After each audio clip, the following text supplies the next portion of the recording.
গরমকালে শরীর সহজেই ক্লান্ত হয়ে পড়ে, ঘাম হয় বেশি। তাই এই সময় শরীরকে ঠান্ডা ও সুস্থ রাখার জন্য কিছু সহজে করা যায় কিন্তু দরকারি টিপস আপনাদের সঙ্গে শেয়ার করছি।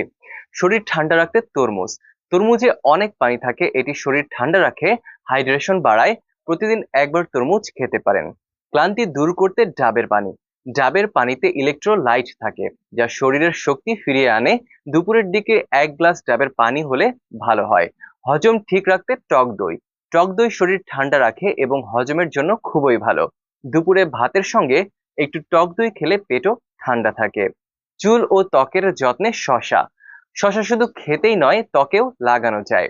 ভেতর থেকে ঠান্ডা রাখে, বাহিরের ঘাম ধুলো থেকে ত্বককে রক্ষা করে। ঘামজনিত দুর্গন্ধ কমাতে বেসন দিয়ে গোসল করুন।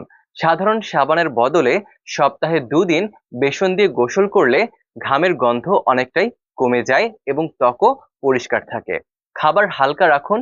গরমে ভাজা পোড়া গুরুপাক খাবার এড়িয়ে চলুন। হালকা ভাত, ডাল, সবজি বেশি উপকারী।